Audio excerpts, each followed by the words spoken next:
안녕하세요. 저는 경기도에서 전원주택 살이를 하고 있는 40대 초반의 여자예요. 늘 매해 이맘때쯤이면 꼭 제 속을 흔들어 놓던 김장. 그 김장이 올해도 아니나 다를까 저를 뒤흔들어 놨고 이렇게 사연까지 쓰도록 만들었습니다.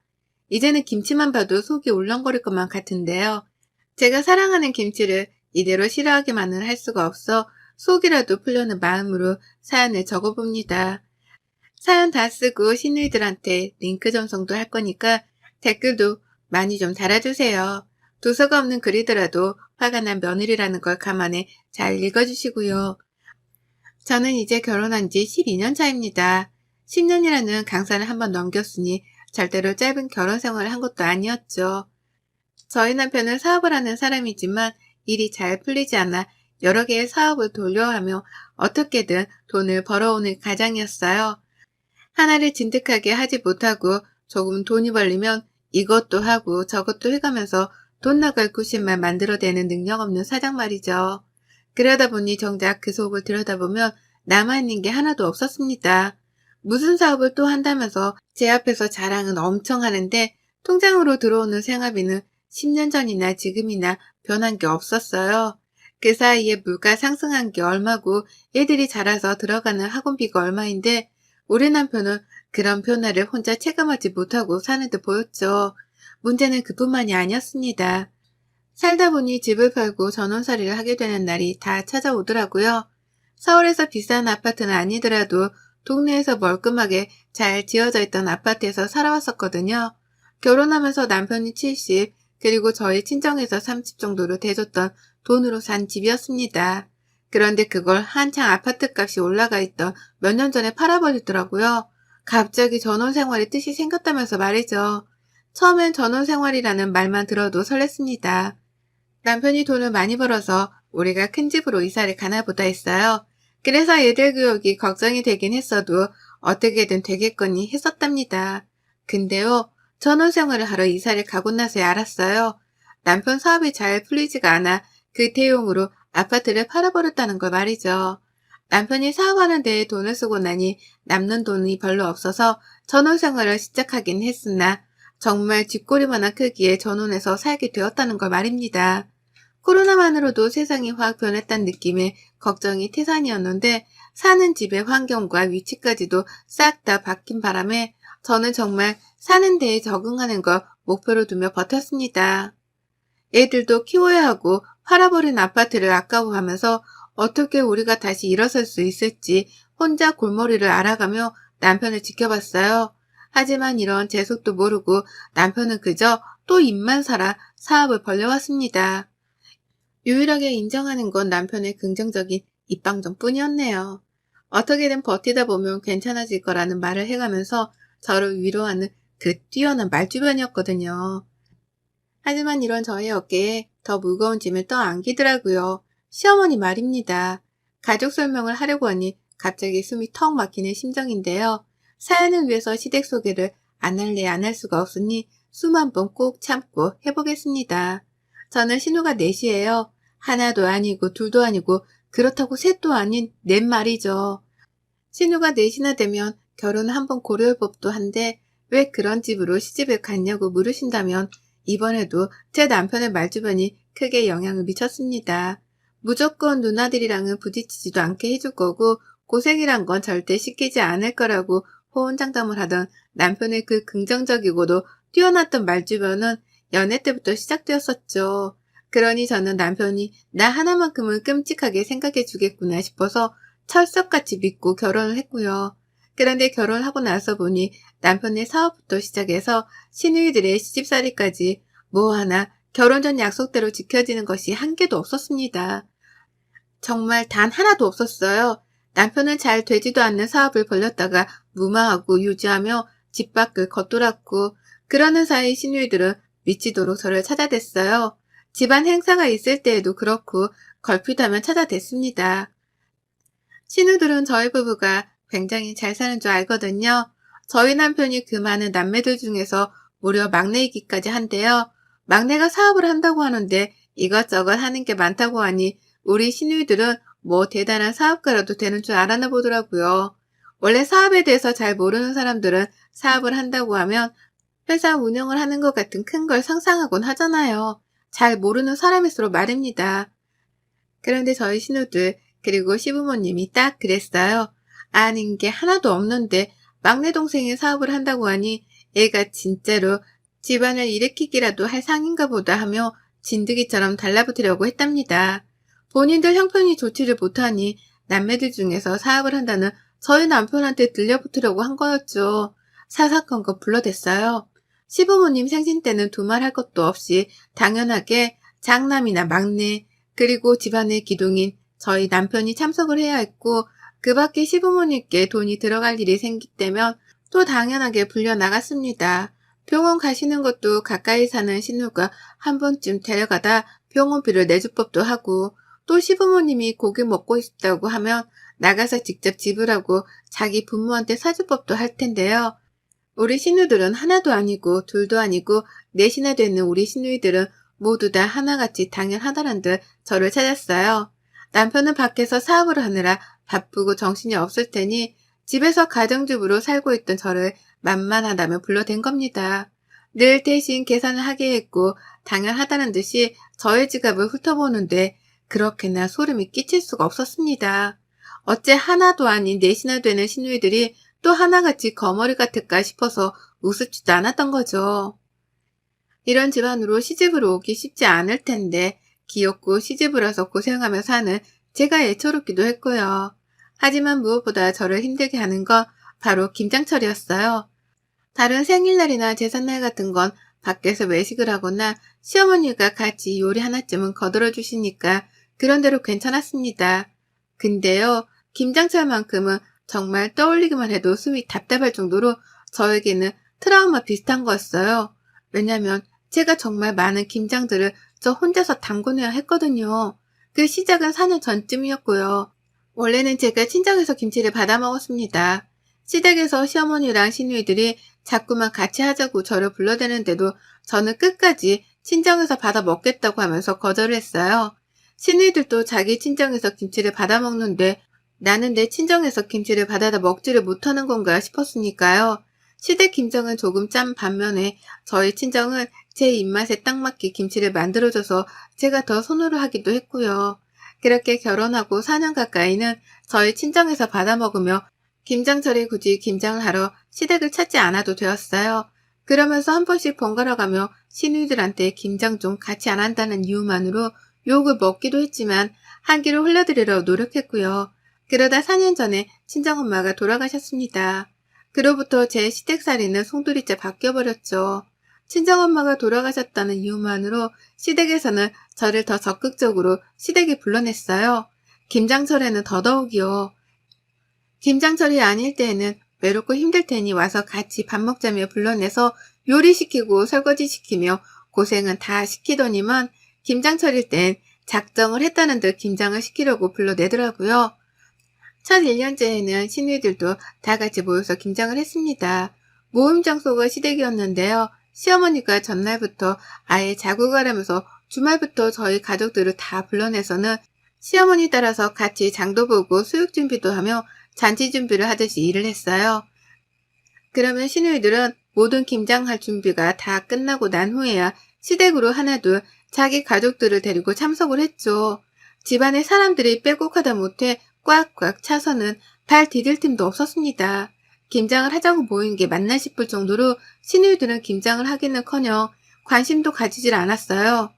자기 애들을 챙기질 않나, 갑자기 속이 울렁댄다면서 방 안으로 들어가 눕지를 않나 하다 손목이 아프다는 이유만으로 손 하나 까딱하지 않고 지켜만 보다가 김장이 다 끝난 후에야 수육을 먹겠다며 그 무거운 돼지고기를 손으로 직접 치켜 들어 올리는 신우도 있었습니다.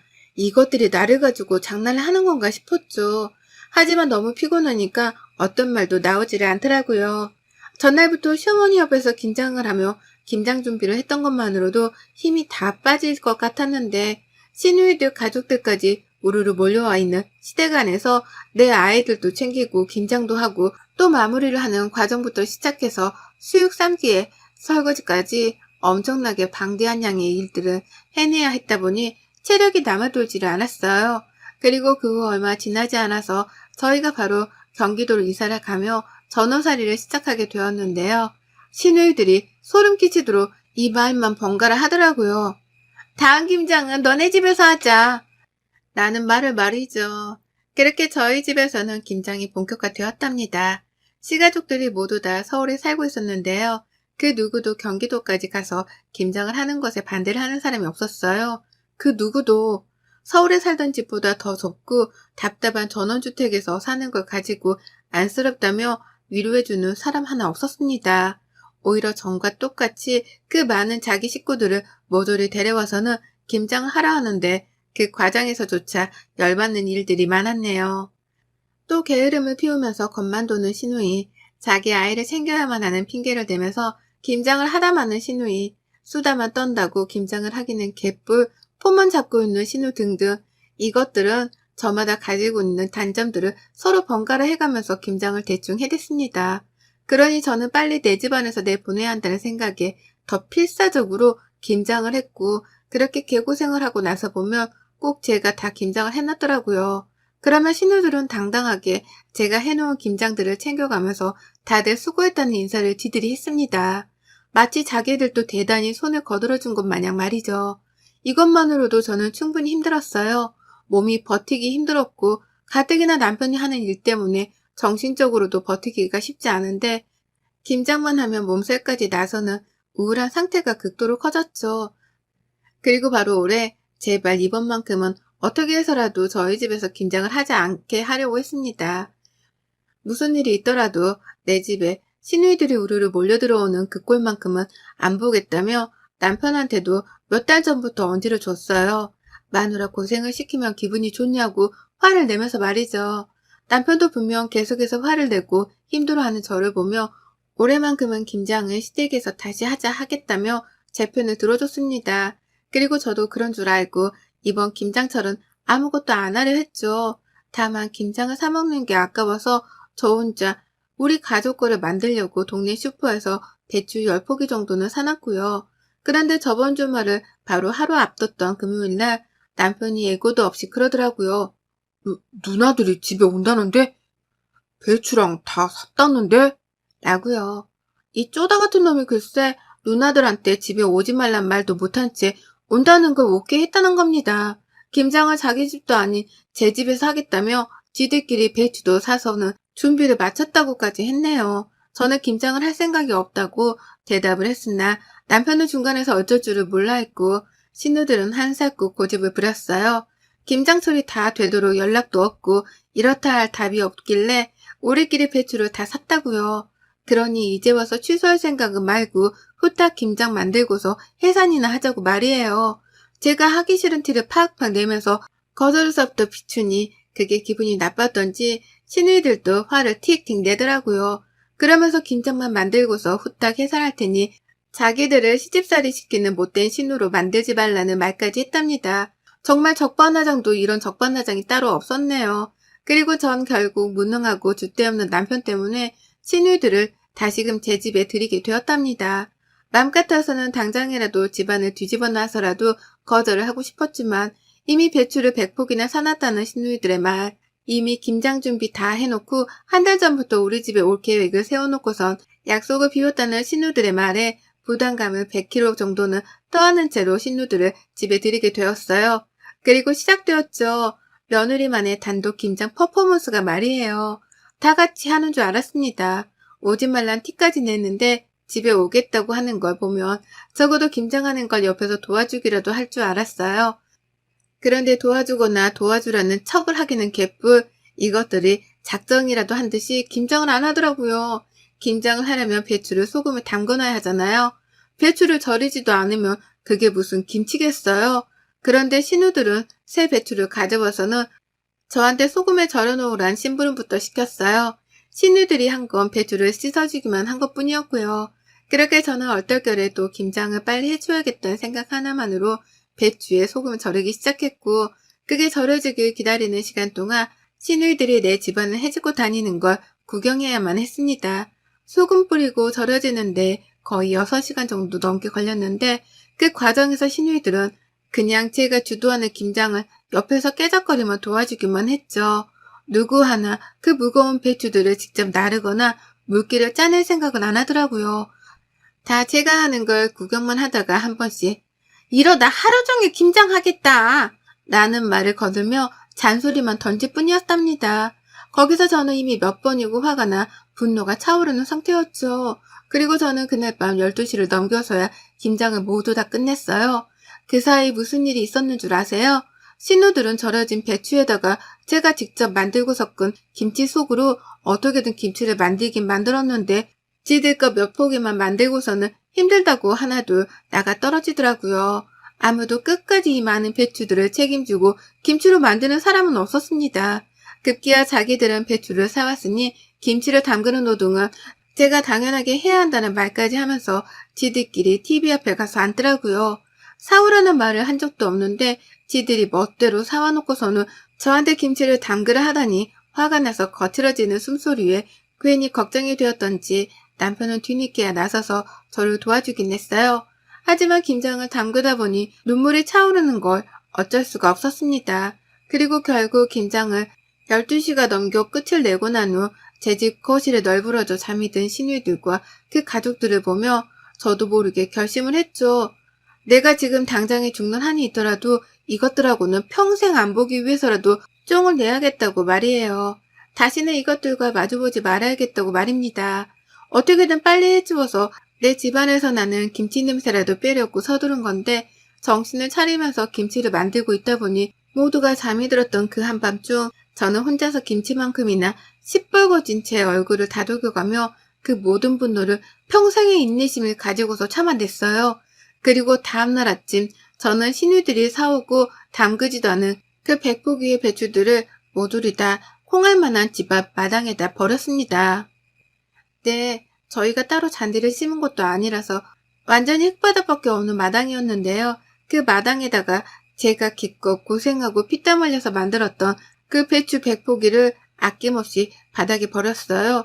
재활용을 하지도 못하도록 하나하나 겹겹이 쌓아놓지도 않은 채 흙바닥에 펼쳐서 버려놨죠. 새벽같이 그 짓을 했던지라 조금 시간이 지나고 보니 벌써 하나둘 배추들이 푹 숨이 죽기 시작하더라고요. 그 꼴을 보니 속이 시원한 게 이거다 싶었네요. 내가 지금 원하는 건 시누이들한테 제대로 화풀이를 해줘가면서 시누이들이 빈손으로 김치를 가져가지는 못하겠구나 싶었던 거죠. 그리고서 저는 괜히 소심하게 발로 흙을 차버리며 배추들 위에다가 또다시 흙을 뿌렸답니다. 그리고 저는 그날 남편을 깨워 가장 먼저 마당이 널브러진 배추를 보여줬어요. 남편이 처음에 헛것이라도 봤나 싶었는지 잠시 멈칫하다가 뒤늦게야 배추 정체를 알아내고는 문 앞에서부터 비명을 지르면서 마당으로 뛰어가더라고요. 집 앞에 시뻘건 배추들이 그 꼴을 하고 있으니 처음 한동안은 잠시 충격을 받았던 겁니다. 그러면서 다 버린 거야? 그걸 다 버린 거야? 라고 더듬으며 물어를 보는데요. 저는 놀라는 남편과 상반되게 끝까지 태연하게 굴었답니다. 그리고는 그 상태로 모든 배추들을 다 버렸다는 설명도 해줬고 그 상태로 뒤도 생각 않고 이혼을 하자는 선전포고도 날려버렸어요. 내가 너랑은 두 번 다시 못 살겠다. 신우가 하나도 아닌 넷인데 그 넷을 다 상대하고 사는 내 팔자도 이제 그만 끝내고 싶어. 이렇게 더 살다가는 내가 제명에 못 살 것 같으니까 내 인생 방해 그만하고 이쯤에서 쪽내자. 이쯤에서 갈라서고 다시 니들 누나 내 눈앞에 띄게도 하지 마. 라고 하면서 말이에요. 남편은 여전히 배추 앞에서 정신을 못 차리며 하나라도 건질 게 있나 싶은지 하나둘 가까이가 들여다보기 시작했습니다. 그러면서 수도호수를 찾더라고요. 흙더미라도 물로 씻어내면 괜찮을런가 싶어 말이에요. 그런 남편을 뒤로 한 채 저는 뒤에서 그럼 그렇지 라는 혼잣말을 하며 집으로 들어갔어요. 그리고는 곧장 제 방 안으로 향해 짐을 쌌습니다. 남편 차키를 제가 쥐고는 차 안으로 짐을 마구마구 쑤셔 넣었어요. 하다못해 집에 있던 쌀가마니까지 챙겨 넣었으니 완전히 집을 거덜내려 했다고 보면 되겠네요. 워낙 벌이가 시원찮던 남편이어서 돈 될 만한 물건을 놔두고 사는 편은 아니었습니다. 그 덕에 짐이 많지는 않았지만 제가 챙길 수 있는 것들은 죄다 챙기려 했어요. 아이들까지 말이에요. 그리고는 차에 시동을 거니 시동 거는 소리에 남편이 그제서야 반응을 하더라고요. 여보, 가은아! 라고 하면서 분단선 앞에 놓인 가족을 찾는 것 마냥 울부짖으면서 달려왔습니다. 하지만 저는 이혼을 선전포고 하던 그 순간까지도 배추 걱정이나 하며 배추와 안마 서성이고 있던 남편이 괘씸해서 그 길로 시동을 걸고는 집을 도망쳐 나왔답니다. 곧장 친정으로 향했고 짐을 푸는 저를 보며 친정 부모님도 충격을 받긴 마찬가지셨어요.